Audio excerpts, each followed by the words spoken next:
Selamat petang, salam sejahtera. Isu hangat petang ini, Mahathir akui tak bantah Hamzah lamar UMNO pas sebelum langkah Sheraton. Berita sepenuhnya. Bekas Perdana Menteri Dr. Mahathir Mohamad mengakui bersekongkol dengan usaha bersatu untuk mendapatkan sokongan daripada UMNO dan PAS sebelum langkah Sheraton. Bagaimanapun dakwanya, dia tidak tahu berkenaan komplot itu yang membuka jalan kepada parti tersebut keluar meninggalkan PH. Memperincikan peristiwa dalam autobiografi terbarunya, Capturing Hope, Mahathir berkata pada awal 2020 ahli Parlimen Larut Hamzah Zainuddin mula mengumpul akuan bersumpah daripada ahli Parlimen UMNO dan PAS yang menyokong dirinya sebagai Perdana Menteri. Ketika itu saya tidak membantah kerana saya fikir ini akan mengukuhkan kedudukan saya dan membolehkan bersatu menjadi ahli PH yang lebih kuat. Lama kemudian baru saya sedari bahawa apa yang sebenarnya berlaku adalah kempen secara sembunyi-sembunyi untuk meminggirkan saya daripada seluruh kerajaan PH, tulisnya. Mahathir berkata Hamzah kemudian cuba meyakinkannya untuk meninggalkan PH, tetapi ini tidak menjadi kerana dia enggan bekerjasama dengan UMNO. Meninjau keperluan untuk memperkukuhan bersatu, bekas pengurusi parti itu sebelum ini berkata dalam bukunya bahawa bersatu tidak cukup kuat untuk membantu PH menghadapi cabaran yang mengakibatkan kekalahan mereka pada beberapa pilihan raya kecil. Dia mempersalahkan ini sebahagiannya kepada Presiden Bersatu Muhyiddin Yassin yang katanya bertanggung jawab membangunkan parti itu, tetapi melantik bekas ahli UMNO sebagai ketua bahagian yang beroperasi sebagai panglima perang dan menolak ahli baharu. Ini katanya mengakibatkan Bersatu tidak mempunyai jentera yang kukuh.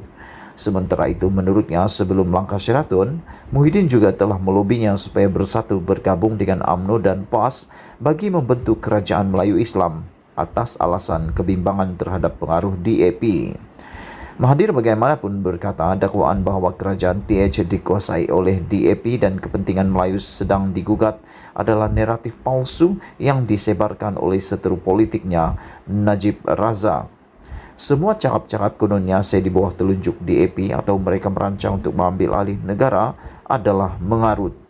Saya tidak pernah merasakan seberang tekanan daripada DAP dan saya dengan mudah boleh membuktikan bahawa Setiausaha Agung DAP Lim Guan Eng tidak mempunyai sebarang kehawalan ke atas saya, katanya.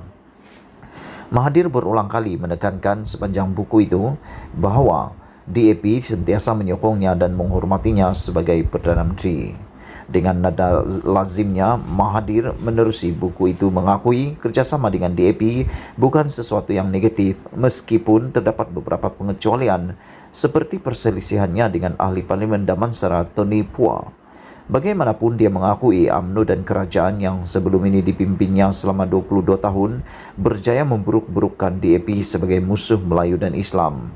Menurutnya, Najib dan penyokongnya terus menggunakan hela itu untuk menyerang kerajaan PH dan malangnya Muhyiddin mula percaya ini adalah benar. Saya terkejut Muhyiddin mahu saya mengkhianati dan menumbangkan semua pihak yang membantu kita. Jika kita tidak meninggalkan PH, Muhyiddin kata orang Melayu akan hancur. Inilah yang diperkatakan oleh Najib dan orang-orangnya. Sekarang Muhyiddin pula yang mengulanginya, katanya.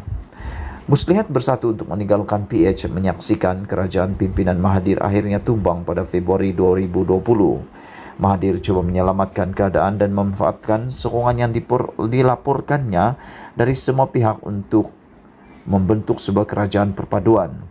Dia berhujah tentang merit itu dalam bukunya dan mempertahankannya sebagai cara untuk membuat negara bersama. Bagaimanapun usaha berkenaan gagal dan Muhyiddin dilantik sebagai Perdana Menteri seterusnya.